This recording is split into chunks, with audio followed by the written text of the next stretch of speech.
আল্লাহ তাআলা কিয়ামতের কঠিন ময়দানে যেদিন স্বামী স্ত্রীকে চিনবে না, স্ত্রী স্বামীকে দেখে পালিয়ে যাবে, বন্ধু বন্ধুরে চিনবে না, পীর সাহেব মুরিদরে চিনবে না, মুরিদ পীর সাহেবরে চিনবে না, দলের কর্মী তার নেতারে চিনবে না, নেতা তার কর্মীরে চিনবে না, বন্ধু বন্ধুরে দেখে পালাবে। এই কঠিন মুহূর্তে সূর্যটা মাথার কাছে চলে আসবে, জমিনটা তামার জমিন হবে, আজকের জমিনের মতো নয়। মানুষ ঘর্মাক্ত, ক্লান্ত, শ্রান্ত মাথার মগজগুলো কানের ছিদ্র আর নাকের ছিদ্র দিয়ে বেয়ে বেয়ে পড়বে। বিশ্বনবী ফরমান, কিয়ামতের ওই কঠিন ময়দানে 7 শ্রেণীর ব্যক্তিকে রব্বুল আলামিন তার আরশের নিচে ছায়া দিবেন। তার মধ্যে প্রথম শ্রেণীর ব্যক্তি হলো ইমামুন আদিল, যে ইনসাফের সাথে বিচার করে, যে জাস্টিস সমাজে সার্ভ করে, যে সুশাসন নিশ্চিত করে, ওই ইমামুন আদিল। আদিল শব্দটা বুঝছেন না? ইন্নাল্লাহা ইয়া'মুরু বিল আদল, পাইছেন? আদিল। 7 শ্রেণীর ব্যক্তিকে আল্লাহ তাআলা সুশীতল আরশের নিচে ছায়া দিবেন, যেদিন তার দেয়া ছায়া ছাড়া কোনো ছায়া থাকবে না। এর প্রথম হচ্ছে ইমামুন আদিল, ন্যায়পরায়ণ শাসক। চিল্লায় বলেন সুবহানাল্লাহ। আবার বিশ্বনবী বললেন, ইন্নাল মুকসিতিনা ইনদাল্লাহি আলা মানাবিরা মিন নূর আন ইয়ামিনির রহমান। কিয়ামতের দিন যারা ন্যায় পরায়ণ হিসেবে আল্লাহর সামনে দাঁড়াবে, কিয়ামতের দিন রব্বুল আলামিন তার আরশের ডান দিকে ওই ন্যায় পরায়ণ লোকদের জন্য আরশের ডান দিকে একটা নূরের মিম্বারে তাদেরকে বসার সুযোগ করে দিবে। আল্লাহর আরশের ডান দিকে ন্যায় পরায়ণ লোকদের জন্য আল্লাহ তাআলা নূরের মিম্বার বানাবে। 4টে কেনে কথা মনে করেছেন? আল আদাল, জাস্টিস। ইন্নাল্লাহা ইয়া'মুরু বিল আদল। আল্লাহ তাআলা এই আদালতের নির্দেশনা দেন, সুবিচার, সুশাসন। প্রিয় ভাইয়েরা, এটা আমরা বাংলাদেশে চাই কি চাই না? এই যে অরাজকতা, এই যে অন্যায়, এই যে জুলুম, এই যে ইনকনসিস্টেন্সি, সমাজের অসঙ্গতির প্রধান কারণ জাস্টিস নাই, সুবিচার নাই, সুশাসন নাই। শেষবারের মতো আওয়াজ করে বলেন তো, আমরা বাংলাদেশে আদল চাই কি চাই না? তাহলে প্রথম নির্দেশনা শেষ, আল্লাহ তাআলা তোমাদেরকে আদলের আদেশ দেন। এরপরে আল্লাহ বললেন, আমি তোমাদেরকে ইহসানের আদেশ দেই। ইন্নাল্লাহা ইয়া'মুরু বিল আদলি ওয়াল ইহসান। আমি তোমাদেরকে যেমনি আদলের নির্দেশনা দেই, তেমনি ভাবে তোমাদেরকে ইহসানের নির্দেশনা দেই। ইহসান, আওয়াজ করে সবাই বলেন তো ইহসান। ইহসান মানে কারো প্রতি সফট হার্টেড হওয়া, মহানুভব হওয়া, অনুগ্রহ পরায়ণ হওয়া, অনুগ্রহশীল হওয়া, একে অপরের প্রতি দয়াদ্র হওয়া। একে অপরের প্রতি দয়াদ্র, অনুগ্রহশীল হওয়া ছাড়া মানবিক সমাজ কঠিন কালেও গঠন করা সম্ভব না। প্রিয় ভাইয়েরা, সুন্দর আচরণ দিয়ে, ইহসান দিয়ে যা জয় করা যায়, নরম আচরণ দিয়ে যেটা অর্জন করা যায়, কঠোরতা দিয়ে সেটা পারা যায় না। বিষ্ণু ইসলাম ইহসান দিয়ে, কোমল আচরণ দিয়ে, তার অনুগ্রহ দিয়ে তিনি অনেক কাফিরের হৃদয়কে জয় করে ফেলেছেন। সাইয়েদনা সুমামা ইবনে উসাল রাদিয়াল্লাহু তাআলা আনহুর কথা মনে পড়ে যায়। তিনি ছিলেন ইয়ামামার বাদশা। মদিনাতে বিশ্বনবীকে হত্যা করার নিয়তে এসেছিলেন। গোপনে গোপনে বিশ্বনবীকে হত্যা করে আবার ইয়ামামাতে তিনি ফিরে যাবেন। কিন্তু কি অবাক করা কাণ্ড, হত্যা করতে পারে নাই, সাহাবাদের হাতে তিনি ধরা পড়ে গেলেন। সাইয়েদনা সুমামা ইবনে উসাল রাদিয়াল্লাহু তাআলা আনহু হত্যার নিয়তে আসলেন, কিন্তু হত্যা করতে পারলেন না। সাহাবারা ওনাকে ধরে ফেললেন, ধরে মসজিদে নববীর পিলারের মধ্যে বেঁধে রাখলেন। সুমামা ইবনে উসাল, সিরাত থেকে শোনাচ্ছি, রাদিয়াল্লাহু তাআলা আনহু ইয়ামামার অধিপতি ছিলেন। বিশ্বনবীকে হত্যার জন্য আসছেন, ধরা পড়ে গেছেন, এখন মসজিদে নববীতে বেঁধে রাখছেন, তার মানে বন্দী। এখন স্ট্যাটাস কি? বন্দী, ক্যাপটিভ। তো বিষ্ণু ইসলাম সাহাবাদেরকে বললেন তার খোঁজ খবর নিও, সুমামা ইবনে উসালের খোঁজ খবর নিও। সাহাবার বলেন, ইয়া রাসূলুল্লাহ, আপনাকে হত্যা করতে এসেছে, তার তো কঠিন ক্যাপিটাল পানিশমেন্ট হওয়া দরকার, কঠিন শাস্তি হওয়া দরকার। বিষ্ণু বললেন, না, আমি যেটা জানি তোমরা সেটা জানো না, তোমরা সুমামার সাথে ভালো আচরণ করো। বিশ্বনবী সুমামার কাছে গেলেন। প্রথম দিন যে তিনি কালেমার দাওয়াত দিলেন,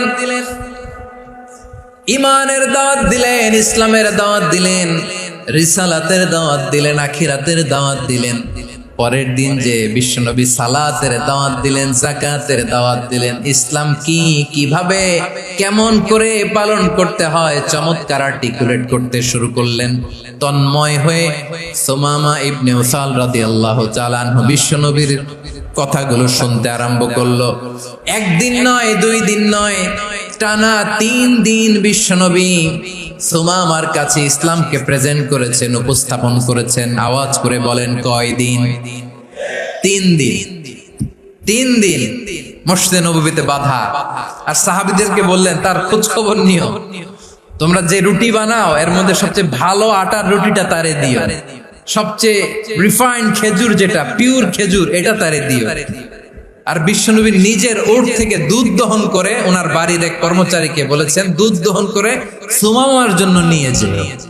সুবহানাল্লাহ পড়বেন না? সবাই তো অবাক, ইয়ামামা থেকে আসছে নবীকে হত্যা করতে, বিশ্বনবী দেখে তারে জামাই আদর করে। 1 দিন নয়, 2 দিন নয়, টানা 3 দিন বিশ্বনবী এভাবে সুমামার কাছে যেয়ে ইসলামকে প্রেজেন্ট করতে আরম্ভ করলেন, ইসলামকে উপস্থাপন করতে শুরু করলেন। আর তাকে চমৎকার এন্টারটেইনমেন্ট, আপ্যায়ন দিতে আরম্ভ করলেন। টানা 3 দিন যখন ইসলামের দ্য বিউটিজ অফ ইসলাম, ইসলামের সুমহান বাণী, সৌন্দর্য তার কাছে উপস্থাপন শেষ, তাকে আপ্যায়ন শেষ, বিশ্বনবী বললেন সাহাবাদেরকে, যাও এবার সুমামার হাতের পায়ের রশি দুটো খুলে দাও। সাহাবারা তর্ক জুড়ে দিলেন, লা ইয়া রাসূলুল্লাহ, এমনটা করবেন না, তো ভয়ঙ্কর ভয়ঙ্কর খুনি, কি জানি কি হয়ে যায়। বিশ্বনবী বললেন, না, তার হাতে পায়ের রশিগুলো খুলে দাও। সাহাবারা বিশ্বনবীর কথা মতো তার হাতে পায়ের রশিগুলো খুলে দিল। সুমামা মুহূর্তের মধ্যে মসজিদে নববী থেকে বের হয়, ইয়ামামায় ফিরে না যে মসজিদে নববীর পাশে একটা খেজুর বাগান ছিল, সেখানে চলে গেলেন। সেখানে একটা ছোট্ট কুয়া ছিল, কুয়ার পানি দিয়ে তিনি গোসল করলেন। সুবহানাল্লাহ পড়েন। কুয়ার পানি দিয়ে গোসল করে মসজিদে নববীর সামনে এসে বিশ্বনবী এবং সাহাবাদের সামনে দাঁড়িয়ে সাব্বাবা উঁচু করে বললেন, আশহাদু আল্লা ইলাহা ইল্লাল্লাহ ওয়া আশহাদু আন্না মুহাম্মাদান আবদুহু ওয়া রাসূলুহু। আমি সাক্ষ্য দিচ্ছি আল্লাহ ছাড়া কোনো ইলাহ নাই, আর মুহাম্মদ আল্লাহ তাআলার প্রেরিত বান্দা এবং রাসূল। প্রিয় ভাইয়েরা, ইহসান দিয়ে যা জয় করা যায়, কঠোরতা দিয়ে সেটা কঠিন কালেও জয় করা যায় না। আওয়াজ করে বলেন, ঠিক কি না?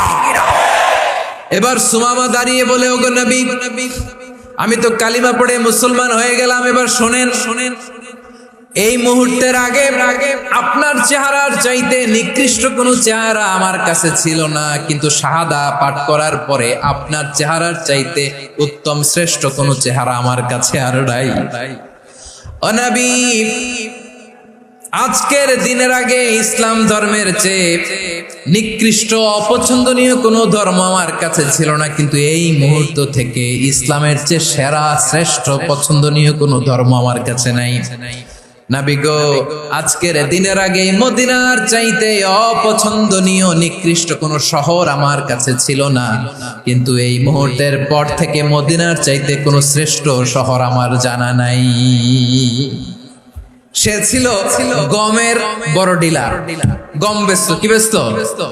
তার গম কিনে মক্কার লোকেরা রুটি খাইতো। সে ঘোষণা দিল, আজকে থেকে মক্কাবাসীদের জন্য সব গম আমি হারাম করে দিলাম, মক্কাবাসী এখন না খেয়ে মরে।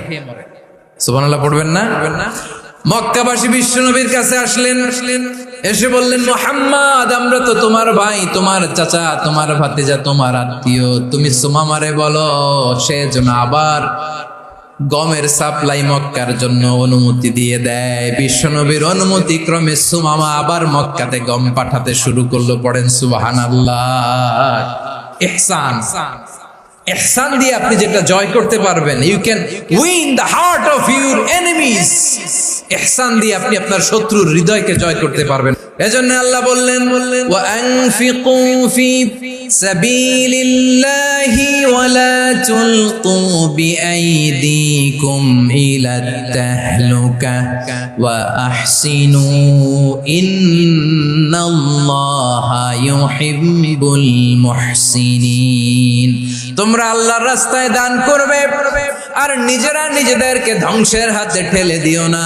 তোমরা একে অপরের প্রতি ইহসান করবে, কারণ ইহসানকারীদেরকে আল্লাহ বড্ড ভালোবাসেন। সুবহানাল্লাহ পড়েন।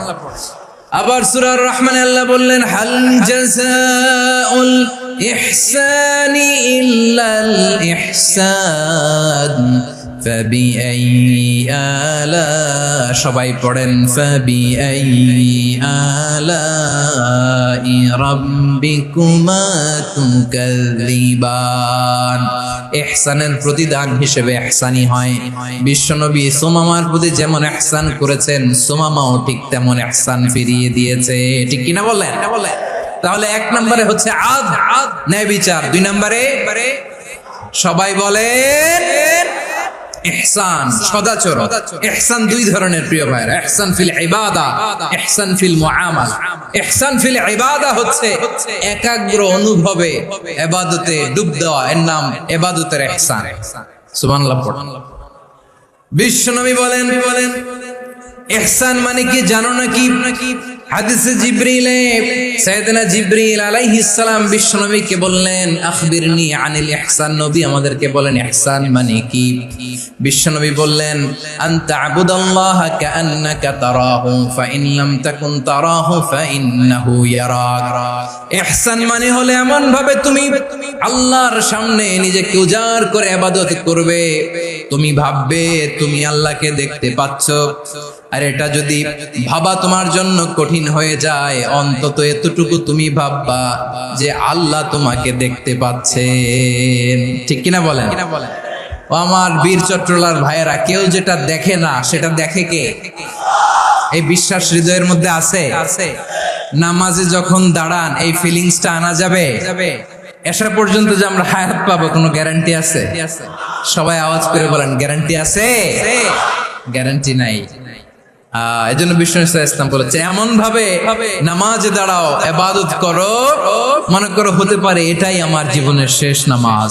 পারফর্ম দ্য সালাহ as if this is your last and final prayer. এমন ভাবে সালাতে দাঁড়াও, ভাবো হতে পারে এটাই তোমার জীবনের শেষ নামাজ। এমন ভাবে নামাজে দাঁড়াও, ভাবো এটাই শেষ নামাজ। তাহলে নামাজে একাগ্রতা বাড়ায় দিবে কে? ফলে ইবাদতের ইহসান আমাদের অর্জিত হবে। আর মুআমালাতে ইহসান হলো, বিশ্বনবী বলেন, ইন্নাল্লাহা তাবারাকা ওয়া তাআলা কাতাবাল ইহসান আলা কুল্লি শাই ফাইযা কাতালতুম ফাআহসিনুল কিতলা ওয়া ইযা যাবাহতুম ফাআহসিনুয যাবহা ওয়ালিয়ুহিদ্দা আহাদুকুম শাফরাতাহু ওয়ালিয়ুরিহ যাবিহাতাহু। ইহসান দুই ধরনের, আওয়াজ করে বলতে হবে কয় ধরনের? একটা হচ্ছে ইহসান ফিল ইবাদা, ইবাদতে ইহসান। ইবাদতে ইহসান কি? একাগ্র অনুভব দিয়ে ইবাদত করা, মন প্রাণ দিয়ে ইবাদত করা। আর মুআমালাতে ইহসান কি?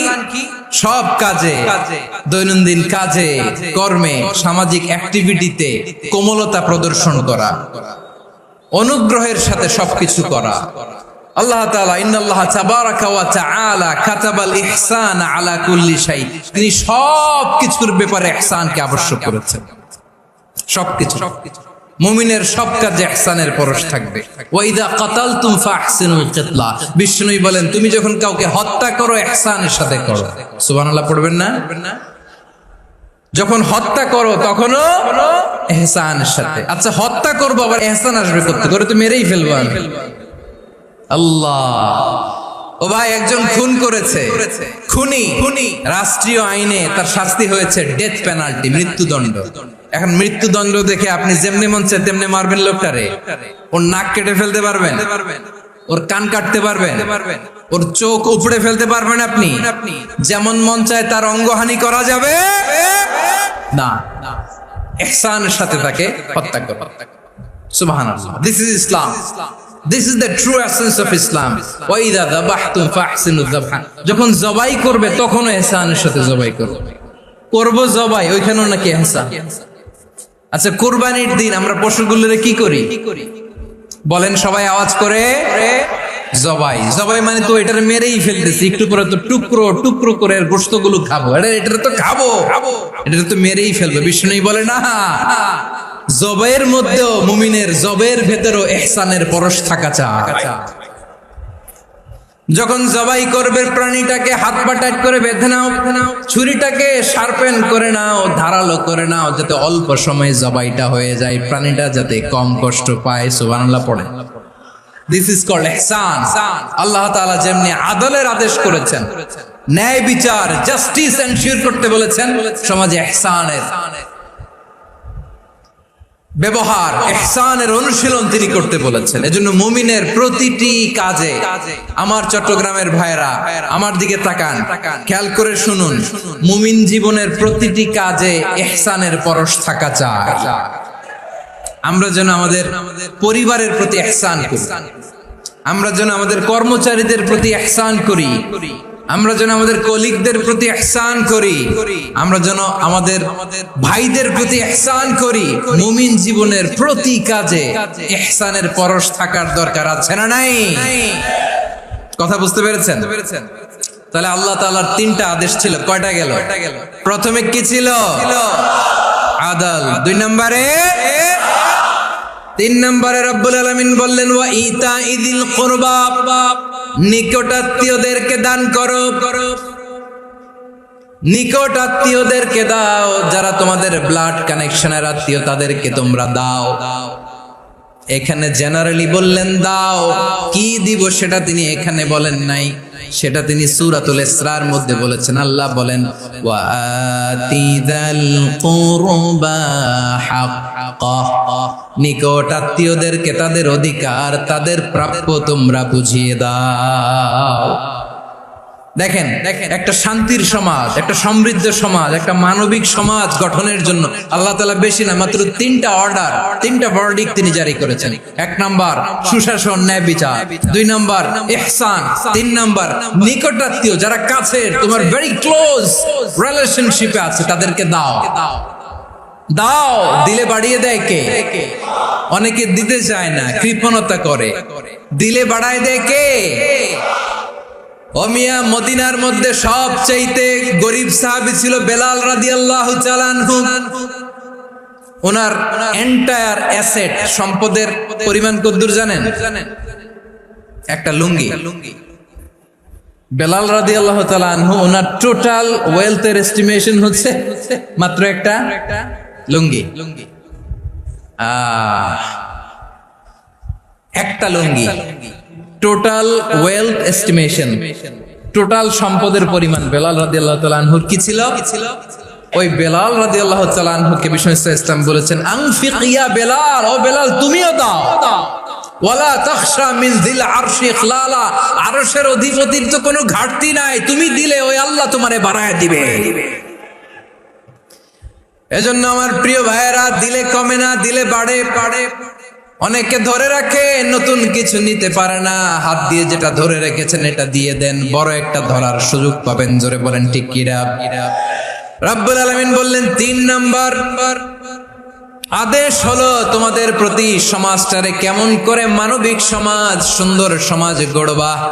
3 নাম্বার আদেশ হলো ওয়া আতিদাল কুরবা হাক্কা, নিকটাত্মীয়দেরকে তাদের প্রাপ্য বুঝিয়ে দাও। এই নিকটাত্মীয়দেরকে তাদের অধিকার বুঝিয়ে দেওয়া, প্রাপ্য বুঝিয়ে দেওয়াতে আমাদের গাফলতি আছে না নাই? অনেকে দেখবেন অনেক আল্লাহওয়ালা, তাহাজ্জুদ গুজার, সেজদা দিতে দিতে কপালে কালো দাগ ফেলে দিছে, সে তার বোনের হকটা আদায় করে নাই। আছে না নাই?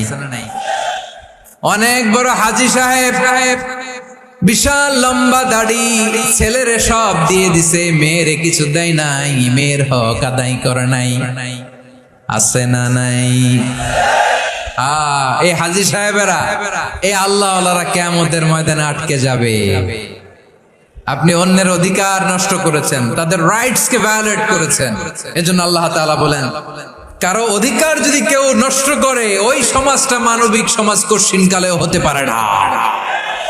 এজন্য 3 নম্বর আল্লাহ বললেন ওয়া ইতা ইদিল কুরবা, নিকটাত্মীয়দেরকে দাও। কি দিবা? তাদের অধিকার দিয়ে দাও। বোনের অধিকার বুঝিয়ে দাও, মেয়ের অধিকার বুঝিয়ে দাও, ফুফুর অধিকার বুঝিয়ে দাও। দেখবেন অনেক মায়েরা ছেলের পাতে মুরগির রান দেয়, মেয়ের পাতে দেয় মুরগির ঠ্যাং। তো মেয়ের কি মুরগির রান খেতে মনে চায় না?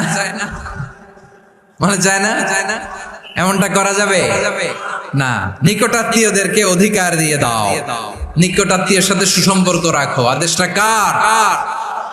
এর জন্য প্রিয় ভাইরা, জীবনে যদি বারাকা অর্জন করতে চান, নিকটাত্মীয়দের সাথে সুসম্পর্ক রাখতে হবে, তাদের জন্য উপহার পাঠাতে হবে। বিশ্বনবী বলেন লা ইয়াদখুলুল জান্নাতা কাতে, যে ব্যক্তি আত্মীয়তার সম্পর্ককে ছিন্ন করে দেয়, সে কঠিনকালেও আল্লাহর জান্নাতে ঢুকবে না। আপনি কি এটারে সহজ হাদিস মনে করছেন? এটা সহজ কথা। আপনি ভাবছেন আপনার নামাজ আপনার বাঁচাতে পারবে, আপনার রোজা বাঁচাতে পারবে, আপনার তাহাজ্জুদ আপনারে বাঁচাতে পারবে? অধিকার নষ্ট করলে কিছুই আপনারে বাঁচাতে পারবে না।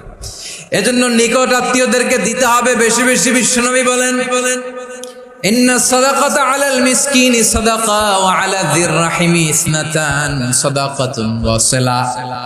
মিসকিন রে দান করলে শুধু দানের সওয়াব হয়, নিকট আত্মীয়কে দান করলে 2টার সওয়াব হয়। সাদাকার সওয়াব হয়, আবার আত্মীয়তার বন্ধন অটুট রাখার সওয়াব হয়ে যায়।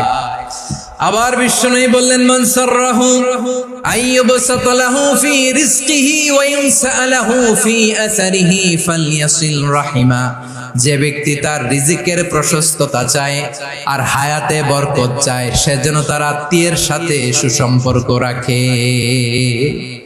আমার প্রিয় চট্টলার ভাইয়েরা, আমাদের রিজিক বাড়ুক, এটা আমরা চাই কি চাই না? সবাই চান? হ্যাঁ, আমাদের রিজিকে প্রশস্ততা আসুক, চাই কি চাই না? আমাদের হায়াতে বরকত আসুক, আমরা চাই কি চাই না? এই 2টা যদি চান, তাহলে নিকটাত্মীয়দের সাথে সুসম্পর্ক রাখবেন। পারবেন? তাহলে সমাজটারে মানবিক সমাজ বানায় দিবে কে? 3টা আদেশ চলে গেল। 1 নম্বরে কি ছিল? 2 নম্বরে, 3 নম্বরে নিকটাত্মীয়দেরকে দান।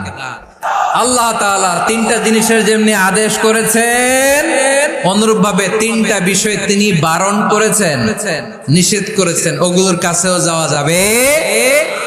রাব্বুল আলামিন বলেন ওয়ায়ানহা আনিল ফাহশাই ওয়াল মুনকারি ওয়াল বাগি। আমি যেমনি 3টি বিষয়ে আদেশ করলাম, অনুরূপভাবে 3টি বিষয়ে বারণ করলাম, নিষেধ করলাম। আমার 1 নাম্বার নিষেধাজ্ঞা হলো অশ্লীলতার প্রতি। ফাহশা ওয়ায়ানহা আনিল ফাহশা, আল্লাহ তাআলা অশ্লীলতাকে নিষেধ করেছেন। কোন জিনিসকে? সবাই বলুন কোন জিনিসকে? যত ধরনের, যত টাইপের, যত ক্যাটাগরির অশ্লীলতা হতে পারে, সব অশ্লীলতাকে হারাম করেছেন কে? ফাহশা মানে কি? কথায়, কাজে, আচরণে, কমেন্ট, ফেসবুকের কমেন্টসে যত ধরনের নোংরামো আছে, যত ধরনের অশ্লীলতা আছে, এটাকে আরবিতে বলে ফাহশা। রাব্বুল আলামিন বলেন কুল ইন্নামা حرم ربي الفواحش ما ظهر منها وما بطن। ও নবী, আপনি বলে দেন আমার রব প্রকাশ্য অপ্রকাশ্য, স্পষ্ট কিংবা অস্পষ্ট, দৃশ্যমান কিংবা অদৃশ্যমান সব অশ্লীলতাকে হারাম করেছেন। সব ধরনের অশ্লীলতা হারাম। আল্লাহ তাআলা আমাদেরকে অশ্লীলতা থেকে বাঁচাও। এবার বলেন আমাদের সমাজে অশ্লীলতা আছে না নাই? অশ্লীলতা নানা ভাবে, নানা নামে, নানা মোড়কে আমাদের সমাজে আছে না নাই? সংস্কৃতির নামে, ফ্যাশনের নামে, বিনোদনের নামে, উপন্যাসের নামে, কনসার্টের নামে অশ্লীলতা আছে না নাই? আপনি দেখেছেন কনসার্ট গুলোর অবস্থা? আমাদের তরুণ তরুণীরা, আমাদের যুবক যুবতীরা, আমাদের জেনজিরা, কি অবস্থা ওইখানে? কনসার্টের নামে অশ্লীলতা আছে না নাই? ছেলে মেয়ে একে অপরকে জড়ায় ধরতেছে, একে অপরকে চুমু খাচ্ছে প্রকাশ্যে দিবালোকে গণমানুষের সামনে। আল্লাহ তাআলা এই অশ্লীলতা থেকে আমাদেরকে বেঁচে থাকতে বলেছেন। রূপালী জগতের নামে অশ্লীলতা আছে না নাই? এই টার্মটা আপনারা জানেন না? রূপালী জগৎ কি জগৎ? আসলে কি রূপালী জগৎ না অন্ধকার জগৎ? আমার বোনেরা, আপনাদেরকে যে কি বলে তারা বুঝায়, রূপালী জগৎ শুনেই আপনি ভরকে যাবেন না। রূপালী জগতে যে নারী যত বেশি উলঙ্গ সে নাকি তত বেশি সাহসী। জানেন বলে এটা একটা সাহসী নারী, খুব সাহসী পদক্ষেপ তার। যত বেশি শরীর থেকে কাপড় নামাতে পারবে, যত বেশি বস্ত্রহীন হয়ে নিজেকে প্রেজেন্ট করতে পারবে, সে নাকি তত বেশি সাহসী। আমার চট্টলার ভাইয়েরা, শয়তানের প্রথমে এজেন্ডা ছিল বনি আদমকে বস্ত্রহীন করা। সে আদম এবং হাওয়া আলাইহিস সালামকে নিষিদ্ধ গাছের ফল খাইয়ে তাদেরকে বস্ত্রহীন করেছে। এই জামিনেও সে আমাদেরকে বস্ত্রহীন করতে চাইবে। এই রূপালী জগতের নামে তারা এটা করে। আমার প্রিয় বোনেরা, আপনি জানেন না আপনার দাম কত? ওরা আপনাদেরকে বিজ্ঞাপনের সস্তা পণ্য বানাতে চায়। ওরা আপনাদেরকে ওদের ভোগের লিপসার টুলস বানাতে চায়। ওরা আপনাদেরকে দিয়ে ওদের খায়েশ পূরণ করতে চায়। এটা আপনাদের জন্য মোটেও ডিগনিটি নয়, এটা আপনাদের জন্য সম্মান নয়। আপনার সম্মান শালীনতায়, আপনার সম্মান হেজাবে, আপনার সম্মান ভদ্রতায়, আপনার সম্মান আপনার ডিসেন্ট পোশাকে। পোশাক বলে দেয় এই নারীটা ভদ্র না অভদ্র। পোশাক বলে দেয় এই মেয়েটা কোন ঘরের মেয়ে। আপনি জানেন না? আপনারা সস্তা পণ্য বানায়, ভোগের পণ্য, বিলবোর্ডে আপনাকে উলঙ্গ করে উপস্থাপন করে। এই অশ্লীলতার সাথে ইসলামের কোন সম্পর্ক। এজন্য আল্লাহ বলেন, আমি অশ্লীলতাকে হারাম করেছি। অশ্লীলতাকে হারাম করার প্রথম কারণ হলো এর মাধ্যমে মানবতাকে অপমানিত করা হয়। কারণ মানুষের সম্মান মানুষের পোশাকে। মানুষ যখন পোশাকহীন হয়ে যায়, বস্ত্রহীন হয়ে যায়, তার সম্মান কমে যায়। ঠিক কিনা? অশ্লীলতাকে হারাম করার প্রথম কারণ হচ্ছে মানুষ মানুষকে অপমান করে। একটা নারী, সে তো সম্মানিত। নারী যে কত সম্মানিত, নারীরা এটা বুঝেই নাই। বিশ্বনবী বলেন, আদ দুনিয়া কুল্লুহা মাতা ওয়া খায়রু মাতা'আদ দুনিয়া আল মারআতুস সালিহা। আমার বোনেরা, 5টা প্যান্ডেলে আপনারা এলইডিতে আমার আলোচনা শুনছেন, আমি জানি।